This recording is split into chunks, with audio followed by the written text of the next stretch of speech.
minlərlə hantavirus testi pozitiv çıxan insanlar var. Ölüm faizi 20-dən 60%-ə qədər gəlib çıxar. Amma koronavirus da elə deyildi. Azərbaycana gəlmə təhlükəsi varmı? Spesifik bir müalicəsi yoxdur. Bunlar arasında keçmə şansı yüksəkdir. Halsızlıq, yorğunluq, qızdırma, əzələ ağrısı daha çox olur. Yorğunluq həddən artıq çox olur. Çiçək tozu, bal, propolis, belə bir şeylər istifadə edin. Bədəninizi mikroblardan, viruslardan qorumaq istəyirsinizsə. Salam, hər vaxtınız xeyir olsun. Bizim bucaqdasınız. Son günlər dünyada hantavirusla bağlı xəbərlər diqqət çəkir. Biz bugün hantavirus nədir, nə dərəcədə təhlükəlidir bu barədə danışacağıq. Studiyamızın qonağı fitoterapevt Elnur Eldaroğludur. Xoş gəlmisiniz Elnur bəy. Salam, xoş gördük. Elnur bəy, istəyirəm söhbətimizə belə başlayaq ki, hantavirus nədir və nə qədər təhlükəlidir? Hantavirus əslində, yəni bugün sadəcə olaraq insanlar arasında məşhurlaşan bir virusa döndü. Bu virus var idi onsuz da. Bu virusun maraqlı bir mövzuya gəlib çıxmışıq. Təsəvvür edin ki, koronavirusun dövründə də yenə Çin tərəf yarasa, gəldi heyvanlardan insanlara yeni bir virus adı kimi, amma əslində var idi. Bu da onun kimi.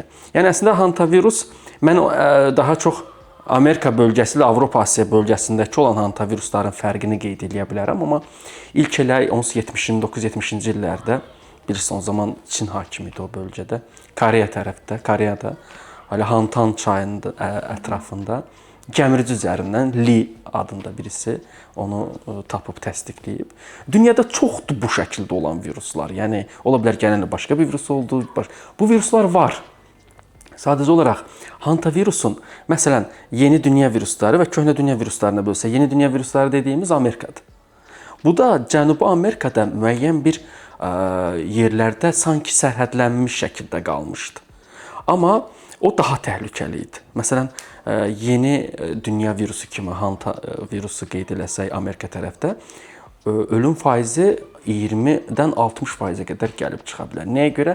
O da daha çox pulmonar, yəni tənəffüs sistemi üzərindən ağciyər çatışmazlığına gətirə biləcək səviyyədə sürətlə yaranan bir ağırlaşması olan xəstəlikdir.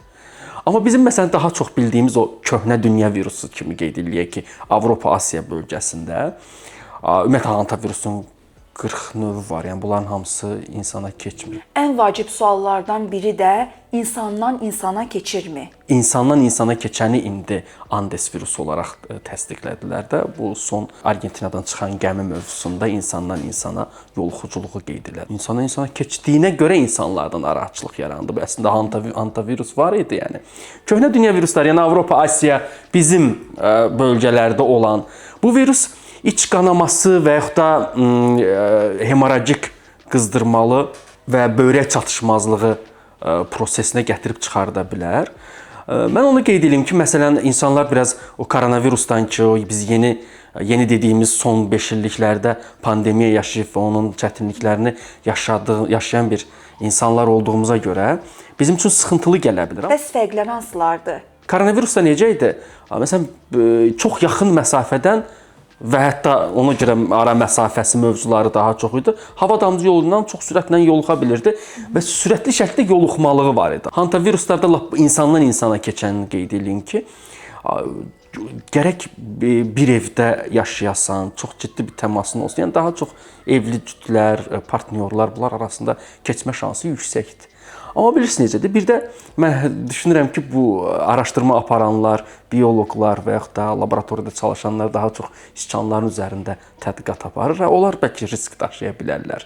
Ki, belə də ola bilər. Məsələn, o ki, Hanta çayının ətrafında Li bunu tapıb edib, yarasa yenə gəlib siçanı yoluxdurub, siçanın da nəcisi yayılaraq, məsələn, tutaq ki, siçanın ifrazatı olan bir bölgədir, kimsə həmin ətrafı süpürürsə, bu uzun müddət elə koronavirusdakı kimi havada qala bilən bir virusdur. Bu, tənəffüs yolu ilə keçə bilir. Yəni, heyvandan insana keçid bu şəkildə də baş verə bilir. İlkin əlamətlər hansılardır? Halsızlıq, yorğunluq, qızdırma, bildiyimiz əksər respirator virus infeksiyaları, qrip kimi virus infeksiyalarından necə narahat oluruq? Burada əzələ ağrısı daha çox olur. Yorğunluq həddən artıq çox olur. Yəni halsızlıq o qədər olur ki. Koronavirusla oxşar cəhətləri varmı? Məsələn, koronavirusda çoxlu su basırdı, tər gedirdi. Daha çox belə gərgin vəziyyətə gəlib çıxa bilirdilər.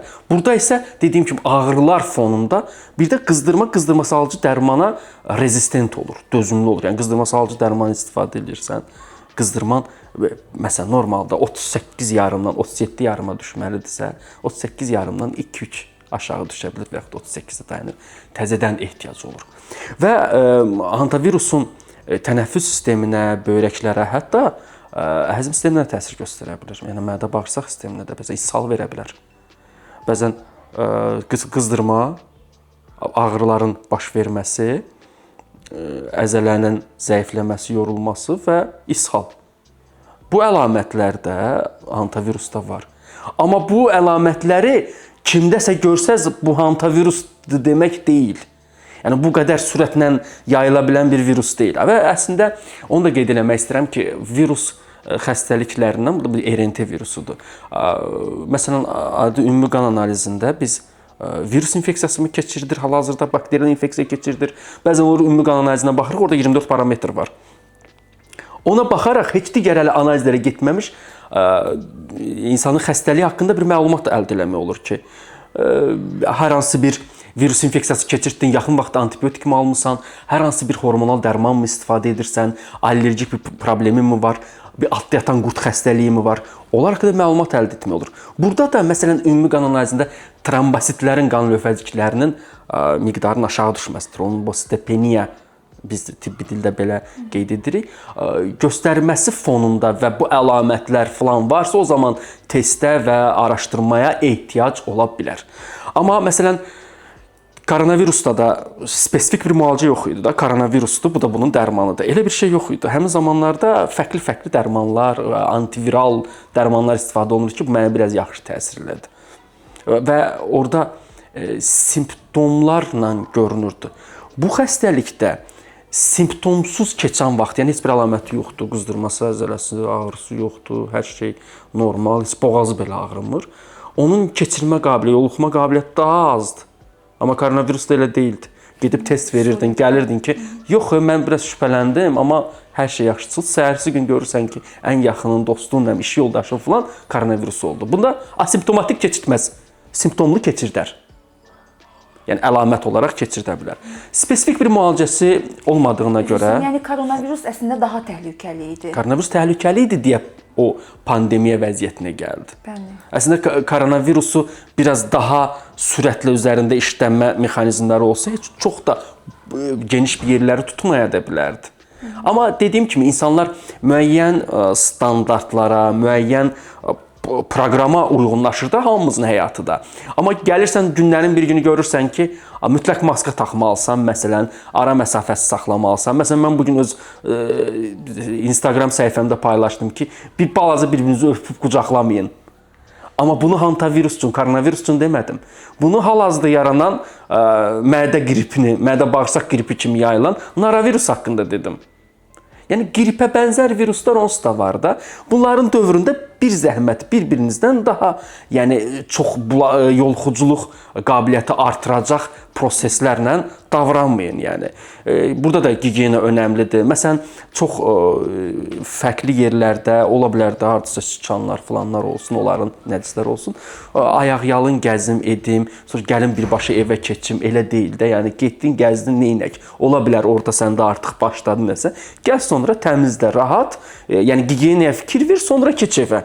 Mən demirəm, yəni getdiniz kəndə falan ayaqyalın gəzməyin. Əslində çox gözəl bir vaxtdır. Amma daşıya bilirsən də özündən hardansa götürdün. Ola bilər, yəni dediyim kimi təması ola bilər hansısa bu tipli gəmiricilərlə. O zaman oradan da keçə bilir. Amma düşünmürəm ki, bir pandemiya vəziyyətinə gəlib çıxsın. Amma əgər kimsə yoluxmuş olarsa, yoluxduğu zaman əlamətlərinə görə, yəni dəstək müalicəsi aparılacaq.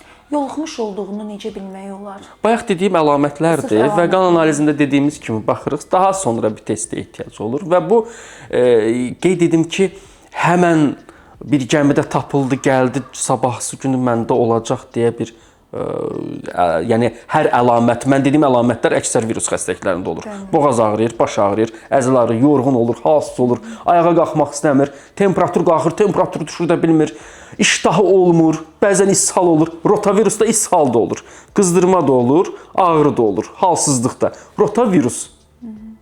Onda yaxşı, rotavirus niyə pandemiya vəziyyətinə gəlib çıxa bilmir? Yəni hal-hazırda da məsələn çoxlu uşaqlarda falanda da belə yayılmış virus xəstəliyi var. Elə rotavirus deyək və yaxud da naravirus deyə bilək. Bu tipli virus xəstəlikləri ilə eyni simptomu görüb də hantavirus deməyimiz doğru deyil. Və düşündüyüm kimi 41 növü var. Bunun bir alt tipi Andes virusu olaraq insandan insana qeyd edirlər. Bunda əvvəllər məsələn 70-lərdə ancaq heyvandan keçməsini araşdırırdılar. 96-cı illərdən sonra artıq bu barədə təsdiqləndi ki, bu keçə bilir və onu da qeyd edeyim ki, dünyada hər il təxminən bəlkə də 100 minlərlə hantavirus testi pozitiv çıxan insanlar var. O zaman dünyada 2009-2026. Düşünün bu qədər illərdə hantavirus insanlarda olub. Test pozitiv çıxıb. Amma nə olub? Bu qədər səs-küyə səbəb olmayıb. Bu virusun müalicəsi varmı? Dediyim kimi bu virus xəstəliklərin əksəriyyətinin spesifik bir müalicəsi yoxdur. Spesifik müalicə nədir? Yəni ki, mən bu xəstəliyə tutuldum, həmən bu dərmanı içəcəm. Amma əlamətinə görə, məsələn, böyrək tutulumu, tənəffüs sisteminə dəstək terapiyası, bunlar var. Hətta mənə digər 2-3 gün əvvəl də suallar vermişdilər ki, bitkilərlə bunun müalicəsi var, mən daha çox fitoterapiya ilə məşğulam. Yəni, spesifik bir bitki müalicəsi yoxdur, amma immunitetini artır. Utindi iç, propolis cövhəri iç, exnasiya iç. Bunlar həqiqətən sizə kömək eləyər. Bu digər virus xəstəliklərindən də qoruyar.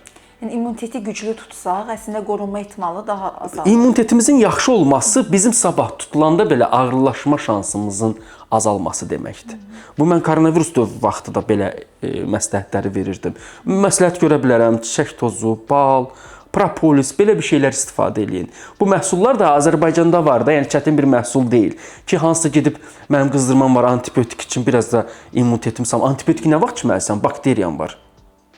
Bakteriyanın fonunda yaranan bir iltihabı proses varsa, seçici antibiotik içəcəksən. Orada da elə gedim istənilən antibiotik deyil də, məsələn, tutaq ki, bəlğəmdən bir yaxma götürülə bilər, kimdəsə sidik yolu infeksiya ola bilər, sidikdən götürülür, qanın əkilməsi kültürü ola bilər. Ona uyğun çıxır, yəni hansı antibiotik düşərlidir, hansı antibiotik həssasdır, neçə gün nəyi verə bilərəm. Bu o proqramdır. Amma ki, problem ondadır ki, bilirsiniz, virus xəstəliklərində qızdırma olan kimi bəzən də olur, məsələn 37-7 temperaturla yazıblar ki, doktor, mən bunu necə eləyim salım aşağı. 37-7 temperaturdur. Elə 37-7 temperaturdur, biraz da halsız olacaqsan, açıb biraz da YouTube-da filanda yeni bir təhlükə başladı, hantavirus, beynində bir hantavirus yaradacaqsan. Beyində hantavirus, pandemiya virusları yaratmasaq, bizim, yəni bir panikaya salmasaq, bizim bədənimizin immuniteti çox güclüdür. Və bunu dediyim qidalarla da, stressiz şəraitlə də və müştərək şəkildə dəstək bir müqavimət terapiyası apara bilərlər. Yəni psixoloji olaraq insanın psixologiyasının çökməsi də immuniteti salır bir növ. Acı koronavirus pandemiyası dövründə insanların əksəriyyətinin bəlkə də ağırlaşma və ölüm səbəbi elə o həyəcan və panika idi. Qınamıram, yəni, və bəzi xroniki xəstəliklər vardı. Elə hər zaman eyni standarta öyrəşmişdilər. Yekun onu deyə bilərəm ki, hal-hazırda bizdə, Azərbaycanda və bölgəmizdə bir sıra virus xəstəlikləri yayılıb, amma onların adını hantavirus qoymaq doğru deyil.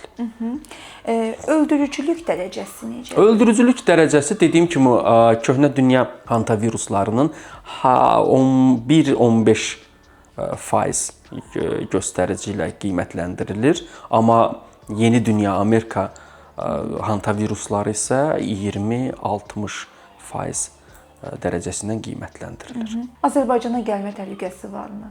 Mən elə düşünürəm ki, virus xəstəliyi nə qədər çox yoluxa davam etmiş olsa, yoluxa bilər və gələ bilər. Yəni, çox maraqlıdır ki, məsələn, o gəmidən gələn türk vətəndaşını karantinə almadılar, amma İsveç vətəndaşını karantina aldılar. Yəni kimsə gəlir əgər tutulubsa, bu zaman karantina alıb test pozitivdir, onu yoxlamalıdır, izolyasiya aparılmalıdır, təsdiqlənirsə o zaman. Amma biz indi hal-hazırda bütün dünyadan gələn və yaxud da xaricə gedib gələnlərin hamısını test etmirik. Yəni ola bilər. Sonda sizin tövsiyələrinizi də eşidək. Mənim ən istədiyim, yəni cəmaata nəyi qeyd eləmək istəyirəm? Heç bir virus xəstəliyindən çox belə bədəninizə gəlib çatmayıb, sizlə tanış olmayıb. Yəni öz bədəninizi virus xəstəlikləri olacaq deyə ona hazırlamayın. Bədən hər zaman müqaviməti güclü tutun. Bu təkcə virus deyil, bu bakteriyalara da aiddir. Göbələk xəstəliklərinə, qurd xəstəliklərinə də aiddir. Bədəninizi mikroblardan, viruslardan qorumaq istəyirsinizsə, gigiyenaya fikir verin, qidalanmaya fikir verin. Çox gözəl yuxuya malik olun, aktiv həyat tərzi sürün. Lazımsız qidaları ümumiyyətlə istifadə etməyin və bacardıqca ən gözəl vaxtlarda Azərbaycanda bitən kifayət qədər bitkilər var. Onları istifadə eləyin. Məsələn, hal-hazırda hələ tam solub bitməyib qulançar. Qulançarda olan amin turşular kifayət eləyir. Qulançar istifadə eləyin, propolis, sarı kök, bal, çiçək tozu bunların dövrüdür və onu dəmləmə şəklində, propolisi cövhər şəklində suya qarışdıraraq istifadə edə bilərsiniz və yaxud da macun hazırlayıb istifadə edə bilərsiniz. Bir də utində istifadə edə bilərsiniz. Bunları ara-sıra istifadə edərək siz bədəninizin müqavimətini artırın. Nəinki hantavirus, nəinki koronavirus, qrip, paraqrip, naravirus, rotavirus bu tipli viruslara tutulsanız belə daha xəfif keçirdəsiniz. Fikir vermisiniz də adi qrip kimi infeksiyaları, virus infeksiyalarını keçirdən, kəskin respirator virus infeksiyaları keçirdənlərdə birisi 10 günlərdən davam edir, öskürür, immuniteti zəifdir, ikincili bakterial infeksiyadır. Amma birisi 3 gün çox rahatlıqla idmanlı eləyir, rahatdır, özünü çayını içir vaxtında və biraz da necə deyim, psixoloji olaraq hazırdır ki, mən buna qalib gələcəm. Amma bu tipli virusların pandemiya olma şansı çox azdır. Elnur bəy, sonda sizə gəldiyinizə və suallarımı cavablandırdığınıza görə təşəkkür edirəm.